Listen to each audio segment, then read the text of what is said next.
Assalamualaikum warahmatullahi wabarakatuh.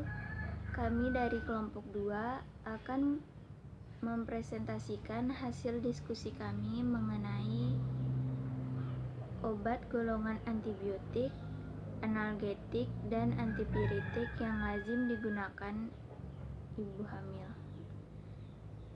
Sebelumnya, perkenalkan, nama saya Asti Rifatul Alia sebagai moderator sekaligus penyaji pertama. Assalamualaikum warahmatullahi wabarakatuh. Perkenalkan, nama saya Iin Putri Dekayanti, NIM OBA 19005, Prodi D3 Kebidanan, mata kuliah Farmakologi. Assalamualaikum warahmatullahi wabarakatuh. Perkenalkan, nama saya Nurahya Karina, NIM OBA 19011 dari Prodi D3 Kebidanan semester 2 pada mata kuliah Farmakologi. Di sini saya akan menjelaskan mengenai antibiotik itu sendiri. Yang dimaksud dengan antibiotik adalah kelompok obat yang digunakan untuk mengatasi dan mencegah infeksi bakteri. Obat ini bekerja dengan cara membunuh dan menghentikan bakteri berkembang biak di dalam tubuh. Antibiotik tidak dapat digunakan untuk menghentikan infeksi akibat virus, contohnya seperti flu.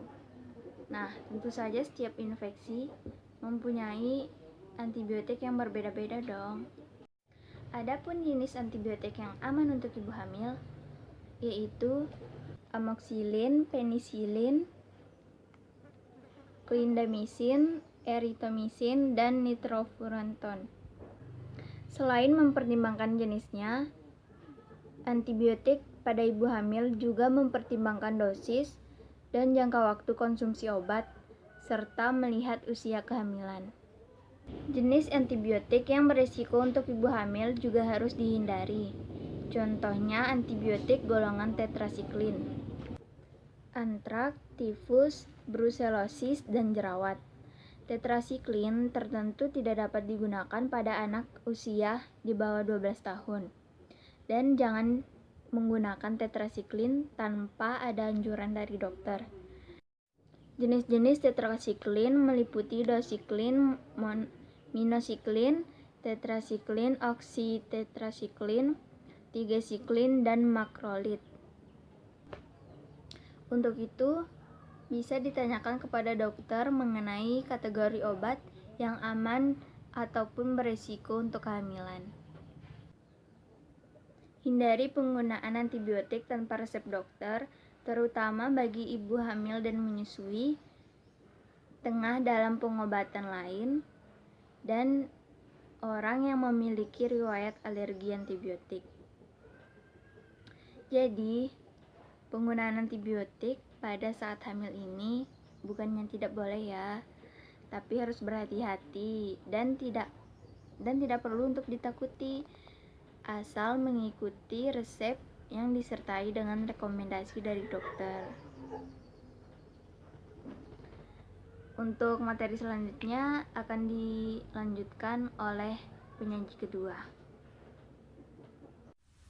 Baiklah, pada pertemuan kali ini saya akan menjelaskan tentang efek samping penggunaan dari obat analgetik. Apa sih efek samping dari penggunaan obat analgetik itu?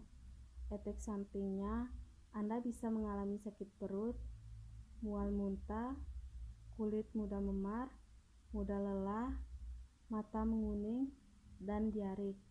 Jika Anda mengalami sakit tersebut, maka hentikan penggunaan pada obat ini dan segera konsultasi ke dokter.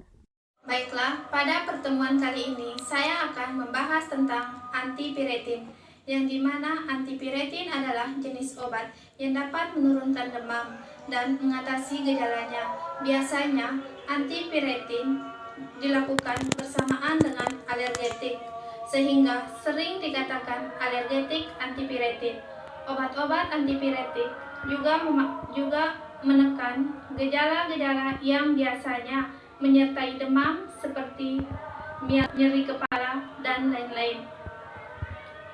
Cara kerja antipiretik.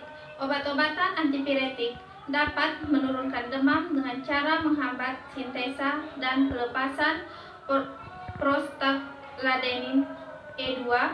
Hambatan sintesa pelepasan ini distimulasi oleh progen endogen pada hipotalamus. Jenis-jenis obat antipiretin yaitu yang pertama salicital atau aspirin salicilamid, yang kedua paraominophenol misalnya acetaminophen dan panacetin. Obat antiinflamasi nesteroid atau AINS yaitu ibuprofen, neprofen, dan ketoprofen. Bentuk sediaan antipiretik. Obat antipiretik tersedia secara oral dan non-oral. Bentuk sediaan obat antipiretik per oral seperti tablet, kaplet, dan sirup. Ada juga obat antipiretik dalam bentuk kapsul, suppositoria, yaitu kapsul yang dimasukkan ke dalam anus. Kandungan antipiretik. Obat antipiretik memiliki kandungan yang cukup beragam, mengingat ada beberapa golongan obat antipiretik. Kandungan antipiretik biasanya berupa parastamol, ibuprofen, asetosal, asam apenamid, dan lain sebagainya. Indikasi antipiretik. Penggunaan obat antipiretik pada umumnya harus menunggu demam turun. Pasien baru boleh diberikan obat antipiretik bila tubuh mengalami demam atau memiliki suhu tubuh lebih dari 37,5 derajat Celcius. Kontraindikasi antipiretik. Obat-obatan antipiretik memiliki kontraindikasi yang berbeda-beda tergantung pada jenis obat antipiretik yang digunakan. Anda bisa melihat kontraksi dari beberapa contoh obat antipiretik. Manfaat antipiretik. Semua obat antipiretik memiliki manfaat untuk meredakan demam. Namun, ada juga manfaat antipiretik lainnya. Beberapa obat antipiretik tentu saja bisa meredakan nyeri sehingga obat tersebut bisa dikatakan sebagai obat analgetik antipiretik. Dosis antipiretik. Dosis antipiretik termasuk obat yang harus diperhatikan dalam hal dosis.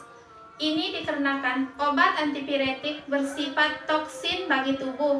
Oleh karena itu, perhatikan dosis antipiretik dengan cermat. Untuk efek samping antipiretik, penggunaan obat-obatan antipiretik tak luput dari berbagai efek samping. Efek samping antipiretik yang sering terjadi adalah tekanan darah rendah dan adanya gangguan pada fungsi hati dan ginjal. Efek samping antipiretik itu juga sering terjadi adalah oliguria dan retensi garam dan air.